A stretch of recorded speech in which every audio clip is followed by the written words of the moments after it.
সকল প্রশংসা মহান আল্লাহ তাআলার।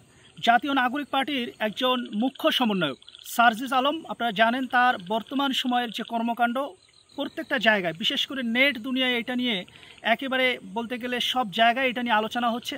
যে যার অবস্থান থেকে এটা নিয়ে কেউ পক্ষে বিপক্ষে, এমনকি জাতীয় নাগরিক পার্টির অনেক নেতৃবৃন্দ আমরা দেখেছি ফেসবুকে তারা বিভিন্ন পোস্ট করেছে, এটা নিয়ে তারা সমালোচনা করেছে। এবং সার্জিস আলম উনি নিজেও তার অবস্থানটা এখানে ক্লিয়ার করেছেন।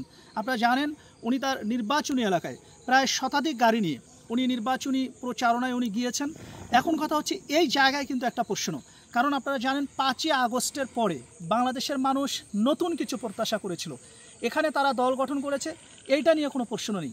তবে তাদের কাছে মানুষের যে একটা প্রত্যাশা, পুরাতন যে বন্দোবস্ত, সেই জায়গা থেকে তারা নতুন কিছু নিয়ে আসবে, এটাই কিন্তু মানুষের প্রত্যাশা ছিল।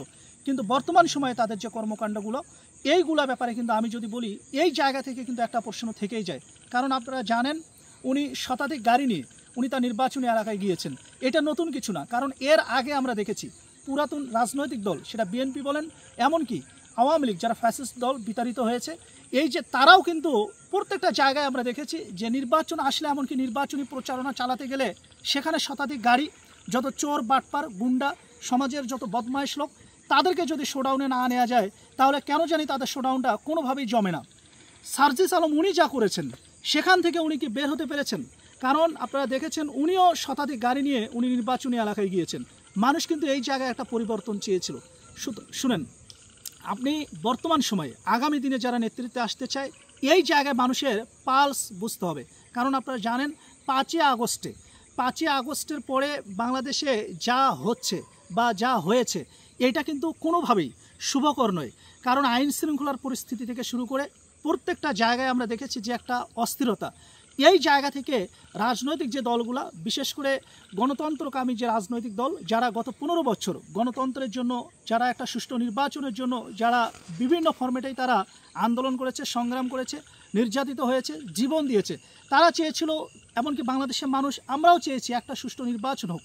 কারণ বর্তমান যে চলমান পরিস্থিতি, আইন শৃঙ্খলার যে একটা অবস্থা, এই জায়গা থেকে আমি মনে করি যে সুষ্ঠু একটা নির্বাচন, একটা নির্বাচিত সরকার ছাড়া কোনোভাবেই কিন্তু এখান থেকে বের হয়ে আসা সম্ভব নয়। সুতরাং সেই জায়গা থেকে নতুন একটা নাগরিক পার্টি যেখানে গঠন হলো, মানুষের এখানে একটা প্রত্যাশা থাকতেই পারে। কিন্তু তাদের যে অবস্থান, তাদের যে অবস্থাটা আপনারা দেখছেন, এই যে এখনই তারা যা শুরু করেছে প্রায় শতাধিক গাড়ি নিয়ে নির্বাচনী এলাকায়, মানে তারাও প্রমাণ করলো যে আপনি নির্বাচন করতে চান, আপনি যদি এমপি হইতে চান, আপনি যদি চেয়ারম্যান হইতে চান, তাহলে চোর বাটপার থেকে শুরু করে সব ধরনের মানুষের একটা অংশগ্রহণ সেখানে আপনার শোডাউনে থাকতে হবে। শত শত গাড়ি নিয়ে এলাকায় আপনাকে দেখাইতে হবে আপনার টাকা আছে, অর্থ আছে, এইটা আপনাকে থাকতে হবে। অর্থাৎ নির্বাচন করতে গেলে আপনারা জানেন এই সার্জিস আলম উনি নিজে একটা স্ট্যাটাস দিয়েছেন, যেখানে উনি বলেছেন যে প্রায় 50টা গাড়ি নাকি উনি নিজে ভাড়া করেছেন, যেখানে উনি বলেছেন যে নির্বাচন করার জন্য ওনার পারিবারিক যে সম্পত্তি রয়েছে সেটাই যথেষ্ট। অর্থাৎ নির্বাচন করতে গেলে অর্থের দরকার আছে। নির্বাচন করতে গেলে সেখানে সে অর্থটা যে অর্থই হোক, কালো টাকা হোক বা ভালো টাকা হোক, যেইটা হোক না কেন, নির্বাচন করতে গেলে আপনার গাড়ি বহরের দরকার আছে। গাড়ি বহরে সব ধরনের মানুষ, সে চোর বাটপার থেকে শুরু করে সব মানুষ, তাদের একটা অংশগ্রহণ থাকতে হবে। এটাই তিনি সেখানে বুঝাইয়া দিলেন। অর্থাৎ 5 তারিখের আগে মানুষের যে ধারণাটা এবং 5 তারিখের পরের মানুষের যে একটা চিন্তা, যে পরিবর্তনের যে একটা চিন্তা, এই জায়গা থেকে ওনার কাছে কিন্তু মানুষ এটা কোনো কিছু পান নাই। তাই আমি মনে করি যে 5 তারিখের পরে যে সংস্কার আমরা সবাই করছি, এমনকি যারা উপদেষ্টায় যারা রয়েছেন, যারা এই সংস্কার করবার জন্য একেবারে গলা ফাটিয়ে মিডিয়ায় তারা যেভাবে কথা বলছে, এই জায়গা থেকে দেশের কি সংস্কার হয়েছে এইটা নিয়ে কোনো কিছু বলা না গেলেও আমি মনে করি যে এই 5ই আগস্টের আগে এই যে বৈষম্যবিরোধী ছাত্র আন্দোলনের যারা সমন্বয়ক ছিলেন, তাদের যে একটা পরিবর্তন হয়েছে, এমনকি তাদের যে অংশ যারা জাতীয় নাগরিক পার্টি যারা গঠন করেছেন, তাদের যে বর্তমান যে তাদের যে একটা সংস্কার বা তাদের যে পরিবর্তন হয়েছে, এইটা নিয়ে কিন্তু আমি মনে করি যে না বলাই ভালো। কারণ আমরা দেখেছি তাদের হেলিকপ্টার বিলাস, তারা কম্বল বিতরণ করতে গেলে হেলিকপ্টারে যায়, তারা আসিয়াকে দেখতে গেলে হেলিকপ্টারে যায়, তারা গাড়ি বহর নিয়ে শতাধিক গাড়ি নিয়ে তারা নির্বাচনী এলাকায় যায়, একেবারে 5 তারকা মানের যে হোটেল সেখানে তারা ইফতার মাহফিল করে, বিশাল আয়োজন করে তাদের জনসমাবেশ করতে হয়। এই জায়গা থেকে আমি মনে করি যে তাদের ব্যাপারে যে ধারণাটা, এই ধারণাটা কিন্তু খুব ভালো ধারণা বলে মানুষের কাছে কিন্তু কোনোভাবেই প্রকাশ পাবে না।